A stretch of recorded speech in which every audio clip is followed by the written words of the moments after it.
Welcome to go India green. நம்ம விவசாயம் சம்மந்தமாக நம்ம நிறையா வீடியோக்கள் பார்த்துட்ருக்கோம். நம்ம இப்போது டெவலப்மெண்ட் நடந்துகிட்ருக்கு நாமக்கல் சைட்டில். ஸோ இந்த இடத்துல வந்து நம்ம எப்படி பண்ண போகிறோம் அப்படிங்கிற மாதிரிலாம் நம்ம கேசவன் ஒருத்தர் இருக்கார். அவர்கிட்ட வந்து நைட் டிஸ்கஷன் பண்ணிகிட்டு இருந்தேன்.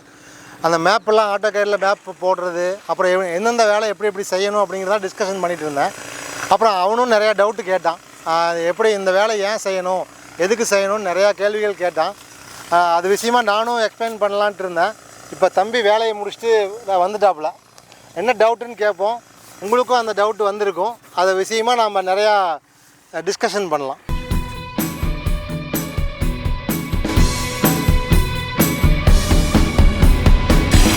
என்ன கேசவா டவுட்டு?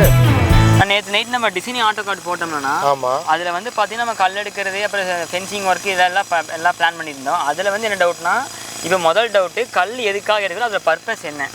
அதாவது கல் எடுக்கிறது எதுக்குன்னா, நம்ம மேடு பள்ளங்களுக்கு பார்த்தியா, அந்த கல்லையெல்லாம் எடுத்து ஒரு குழியை தோண்டி உள்ளே போட்டு மூடுறோம். அது ஒரு பாயிண்ட்டு. இன்னொரு வேல்யூபிளான பாயிண்ட் என்னென்னா, உழவு ஓட்டணும் பார்த்தியா. உழவு ஓட்டுனா அந்த கலப்பை வந்து ஒரு 2 அடிக்கு இறங்கும். ஸோ அந்த கலப்பை இறங்கும் போது அந்த கல் தட்டுப்படக்கூடாது. அதுக்காக வந்து 2 அடிக்கு உழவு ஓட்டும் போது அது தட்டாமல் இருக்கிற கல்லுக்கு பார்த்தியா, அந்த கல்லையெல்லாம் எடுக்கணும். இதுதான் பர்பஸ்ஸு. காட்டுக்குள்ளே கல் க்ளீன் ஆனால் மாதிரியும் ஆகும். எடுக்கிற கல் நல்லா கருங்கல்லாக இருந்துச்சுன்னா அதை நம்ம வீடு கட்டுற கூட பயன்படுத்தலாம். சரியா? அந்த ஒரு டவுட் கிளியரா? அடுத்த டவுட்டு பார்த்திங்கன்னா, நம்ம ஃபென்சிங் வந்து போடுறோன்னு பிளான் பண்ணியிருக்கோம். நம்ம ஒரு குறைஞ்சது வந்து பார்த்திங்கன்னா இது 10 ஏக்கர் இருக்கும். இந்த 10 ஏக்கர் பார்த்திங்கன்னா 3562 சுற்றளவு. இது ஃபுல்லாக நம்ம வேலி போடுறதுக்கான காரணம் என்ன, அதோட நோக்கம் என்ன? வேலி போடுறதுக்கான காரணம் பார்த்திங்கன்னா, ஆடு மாடு உள்ளே வரக்கூடாது அப்படிங்கிறது ஒரு கான்செப்ட்டு. இந்த இடத்துல வந்து பார்த்திங்கன்னா செவுறு கட்டி, கீழே வந்து ஒரு 1/2 அடிக்கு 2 அடிக்கு செவுறு கட்டி, அப்புறம் மேலே கல் வைப்போம். அது பக்கத்தில் காமிச்சு பார்த்தியா, அந்த மாதிரி வந்து செவுறு கட்டி பண்ணும்போது என்னென்னா, எலிவேஷன் வந்து இது வந்து ஹைட்டான பிளேஸு, இது டவுனான பிளேஸு. ஸோ அப்போ வந்து உங்களுக்கு மழை தண்ணி எல்லாமே உள்ளே வரும். ஸோ அந்த மழை தண்ணி வெளியே போகக்கூடாது. அந்த இடத்துல வந்து ஆர்சிசி பைப் வச்சு மழை தண்ணி சேகரிக்கிறதுக்காகவும் அது ஃபென்சிங் பண்ணுறோம். ஆடு மாடு உள்ளே வரக்கூடாது. இந்த 2 பர்பஸ்க்காக தான். அதாவது நம்ம இத்தனை செலவு பண்ணுறோம், வேலி போடுறது நம்ம வைக்கிறதுக்கே பயிருக்காக தான். பயிருக்கு வந்து ஆடு மாடு மேய்ஞ்சிட்டு போச்சுன்னா என்ன இருக்குது? ஒன்றும் இருக்காது. அதுதான் அதுக்கு ஆடு மாடு வராமல் இருக்கிறதுக்கு அந்த வேலி. அந்த இடத்துக்கு தகுந்த மாதிரி எப்படி வேலி போடலாம் அப்படியே ஒரு கான்செப்டில் வேலி போடலாம். இது சுற்று நம்மளுக்கு 3000 சம்திங் ஏதோ சொன்னீங்க, 3500 மீட்டர் வருது. செலவு பண்ணாலும் இந்த பர்பஸ் நம்ம இந்த கிராப்புக்காக தான் அது பண்ணணும். சரியா? அடுத்த டவுட்டு சொல்லுங்க சார். ஆனால் இப்போ நம்ம ரோடு போகிறோம் பிளான் பண்ணியிருக்கோம். நம்ம 5 ஏக்கர்னாலும் ரோடு போடுறோம், 10 ஏக்கர்னாலும் ரோடு போடுறோம், இதே 100 ஏக்கர்னாலும் ரோடு போடுறோம். ரோடு போடுறதுக்கான காரணம் என்னென்னா, இந்த இடத்துக்குள்ளே விவசாயம் பண்ணிக்குள்ள, அதாவது கேசவா, ரோடு போடுறது எதுக்குன்னா, மெயின் வந்து அந்த காட்டை வந்து இப்போ 10 ஏக்கர் இந்த காடு இருக்குதுல்ல, ரோடு போடும்போது ஒரு ப்ளஸ்ஸாக பிரிச்சுருக்கிறோம். 2.5 ஏக்கராக பிரிச்சிடுறோம். 4 பிளாக்காக பிடிக்கிறோம். நீங்கள் மேப்பில் பார்த்தா தெரியும். மேப்பு வந்து டிஸ்கிரிப்ஷனில் வரும், இல்லை டிஸ்பிளே கூட வரும். அந்த மேப்பில் பாருங்கள். 4 காடாக பிரித்தோம்னா ஒவ்வொரு காடும் ஒவ்வொரு தோப்பு. மாந்தோப்பு ஒரு காடு, நெல்லித்தோப்பு உதாரணத்துக்கு சொல்கிறேன், நெல்லித்தோப்பு ஒரு காடு, அப்புறம் காய்கறி போடுறதுக்கு ஒரு காடு அப்படின்னு காடை பிரித்து பண்ணுறதுக்கு ஈஸியாக இருக்கும். A block, B block, C block அப்படின்னு வச்சிட்டோம்னா ஆட்கள் வந்து வேலை சொல்கிறது ஈஸி. நீ தண்ணி பாய்க்கிறது ஏ பிளாக்கில் பாய்ப்பா, பி பிளாக்கில் இருக்கிற வால்வு திறந்துடு அப்படின்னு வேலை சொல்கிறதுக்கு ஈஸியாக இருக்கும். அதுவும் இல்லாமல் இப்போ வந்து தென்னந்தோப்பு வைக்கிறோம் இல்லையா, தென்னந்தோப்பு காட்டுக்குள்ளேயே வச்சோம்னா ஒரு ஏக்கருக்கு 70 மரம் வைப்போம். அப்புறம் 10 ஏக்கருக்கு என்னாச்சு? 700 மரம். நம்ம இன்சைட் ரோடு போடுறதே பார்த்தீங்கன்னா குறைஞ்சபட்சம் ஒரு 1500 மீட்டர் வரும். அதாவது 3000-4000 அடி வரும். அப்போ வந்து நம்ம தென்னந்தோப்பாக வைக்காமல் ரோடு ஸ்பேஸில் லெஃப்ட் அண்ட் ரைட்டில் தென்னை மரமாக வைக்கலாம். ரோடை போட்டுட்டு ரோட்டுக்கோட லெஃப்ட் அண்ட் ரைட்டில் தென்னை மரம் வச்சிட்டோம்னா இங்கே வைக்கிற அந்த 10 ஏக்கர் காட்டு தென்னை மரத்தை நம்ம ரோட்லேயே வச்சுருவோம். அப்படிங்கிறப்ப காடும் மீதியாகவும் ரோட்லேயும் நம்ம தென்னை மரம் வச்ச மாதிரி ஆயிரும். டபுள் டெக்கரேஷன் எதுவும் கிடச்சிரும். அந்த டெக்கரேஷன் ஓகே தான். இல்லை, அங்கே நம்ம இடத்த வேஸ்ட் பண்ணாமல் ரோட்லேயே வச்சோம்னா அந்த 10 ஏக்கர் தென்னை மரத்தை யூஸ் பண்ணிப்போம். இடம் மிச்சமாயிரும். அந்த இடத்துல வேறு வெள்ளாமை பண்ணலாம். அப்போ உனக்கு 10 ஏக்கர் வெள்ளாமை பண்ணுற இடத்துல 20 ஏக்கர் வந்துடும். சரியா? சின்ன இடத்த எப்படி பெருசு பண்ணலாம் அப்படின்னு தான் யோசிக்கணும். ஆனால் இவ்வளோ செலவு பண்ணுறோம். சின்ன இடத்துல எப்படி 2 இடத்த பண்ணலாம், 1 ஏக்கர் இடத்துல 2 ஏக்கர் விவசாயம் பண்ணலாம். வேற என்ன டவுட்டு? ஆர்சிசி பைப் எதுக்காக நான் போடுறோம்? ஆர்சிசி பைப் எதுக்குன்னா, ரோடு போடுறோம் இல்லையா, ரோடோட ஒரு சைடில், அதாவது நம்ம ஸ்லோப் வருது அப்படின்னா மழை தண்ணி அப்படி தானே வரும். அந்த மழை தண்ணி சேகரிக்கிறதுக்காக நம்ம ஆர்சிசி அதை மழை தண்ணி வாய்க்கால் அடிச்சிடுவோம்.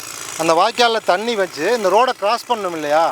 இப்படி ரோடு வருது அப்படின்னா இந்த ரோட்டுக்கு தண்ணி, மழை தண்ணி வரணும். இங்கே சேகரித்த தண்ணி இந்த ரோட்டுக்கு எப்படி வரும்? அப்போ அந்த வாய்க்கால் வேணும். ஏன்னா ரோடு கிராஸ் பண்ணணும். அதுக்கு வந்து இங்கே வர தண்ணி ஆர்சிசி பைப் வச்சு இங்கே கிராஸ் பண்ணிடுறோம். அது ஒரு பர்பஸில் ஆர்சிசி பைப் போடுறோம். அது இல்லாமல் மழை தண்ணி சேகரிக்கிறதுக்குன்னு ஒரு தொட்டி. அதாவது இப்போ ஒரு ரோடு வருது அப்படின்னா ரோடோட ஒரு எட்ஜில் வந்து ஸ்ட்ராங் வாட்டர் கலெக்ஷன் பைப்புக்கு பதிலாக வாய்க்கால் சம்திங் ஏதோ ஒன்று பண்ணுறோம்.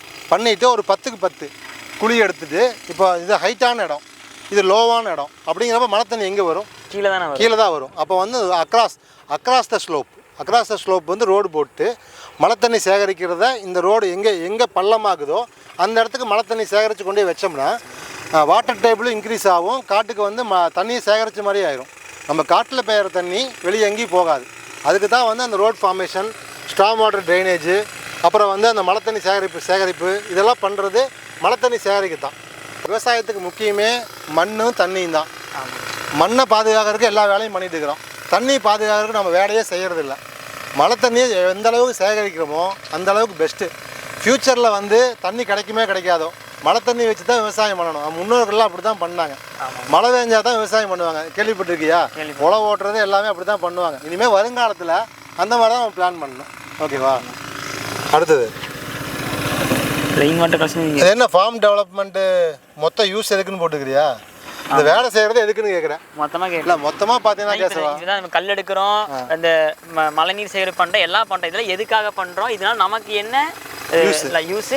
அதான் பார்த்தீங்கன்னா இவ்வளோ செலவு பண்ணுறோம். கல் எடுக்க செலவு பண்ணுறோம், ரோடு போட செலவு பண்ணுறோம், ஃபென்சிங் போடுற செலவு பண்ணுறோம். எல்லாமே செலவு தான். எதுக்காக? விவசாயம் பண்ணுறதுக்காக.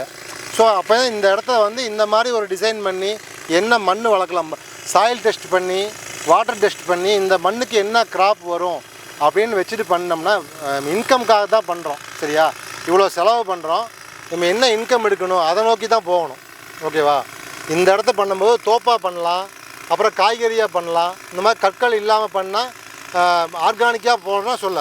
இப்போ இது பண்ணிவிட்டு இந்த 10 ஏக்கருக்கு உண்டான ஒரு 4 மாடு வளர்த்திட்டு அதில் கிடைக்கிற சாணம், அதெல்லாம் ஜீவாமிர்தம் கேள்விப்பட்டுக்கிறியா? ஜீவாமிர்தம், பஞ்சகவியா. இப்போ நீங்கள் சில கேட்டாங்களே யங் ஜென்ரேஷனு, அதனால் எங்களுக்கு தெரியல. ஓகே நீங்கள் அந்த மாதிரி ஆர்கானிக்காக பண்ணி ஒரு இன்டெகிரேட்டட் ஆர்கானிக் ஃபார்ம். இது வெறும் ஃபார்மாக இல்லாமல் இன்டெகிரேட்டட் ஆர்கானிக் ஃபார்ம். இங்கே வந்து ஆடு வளர்க்கணும், மாடு வளர்க்கணும். இப்போ தென்னை வச்சுட்டோம், ரோட்டில் தென்னை வைப்போம், காய்கறி போடணும்.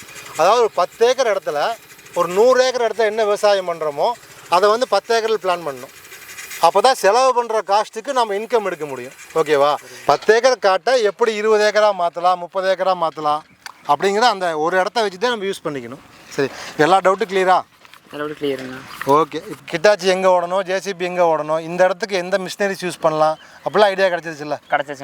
டெக்னிக்கலாகவும் கிடச்சிருச்சு, நம்ம ஃபீல்டு ஒர்க்கில் என்ன பண்ணணும் அதுவும் கிடச்சிருச்சு. ஆமாம் கேசுவா, அதே மாதிரி தான் கேசுவா. பேலன்ஸ் சீட் வேணும். இப்போ ஃபேக்ட்ரி ஓரியன்டாக எப்படி ரா மெட்டீரியல் உள்ளே வந்து ஒரு பை ப்ராடக்டாக வெளியே போகுது, அதே மாதிரி தான் விவசாயம் இருக்கணும்.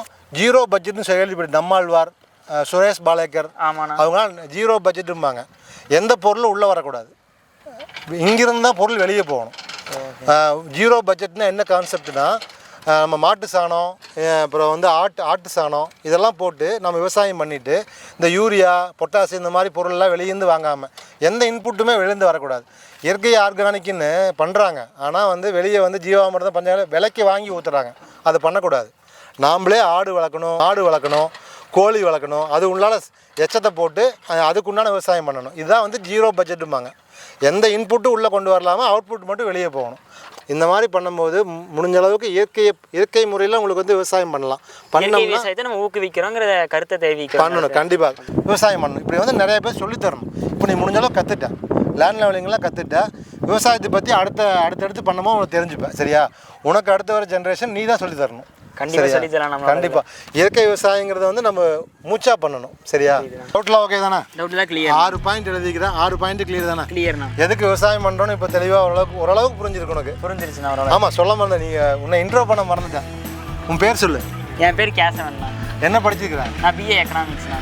ஆமாம், பிஏ எக்கனாமிக்ஸ் படிச்சிருக்காரு. ஆனால் விவசாயம் பிடிச்சி போய் உள்ளே வந்திருக்காரு. இந்த டெவலப்மெண்ட் எப்படி பண்ணணும், எதுக்காக என்ன பண்ணுறீங்க, நேற்று நைட்டு ஒரு டிசைன் கொடுத்தேன் இந்த இடத்த பற்றி.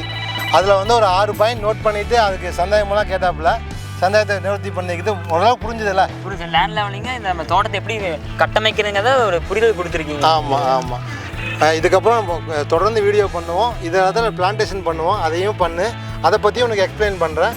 கண்டிப்பாக அதுக்கு புரியும். சரியா? சந்தேகம் உங்கள்ட்ட கேட்டு தெரிஞ்சுக்கிறோம். கண்டிப்பா. 15 வருஷம் எக்ஸ்பீரியன்ஸை நீங்கள் சொல்லி புரிய வச்சுட்டீங்க. நாங்கள் இதுவும் நிறைய கற்றுக்க ஆசைப்பட்றேன். கண்டிப்பாக. அதாவது 5 வருஷம் எக்ஸ்பீரியன்ஸ் மட்டும் இல்லை, அதாவது ப்ராக்டிக்கலில் ஒன்று இருக்குது, படித்தது வேறு, ப்ராக்டிக்கல் வேறு. இன்னும் போக போக நிறையா கற்றுக்கணும். ஓகேவா? அடுத்தடுத்த வீடியோவில் கண்டிப்பாக பார்ப்போம். வீடியோ எடுக்கிறது மட்டும் இல்லாமல் எப்படி பண்ணுறதுன்னு சொல்கிறேன். சரியா? வரேங்க.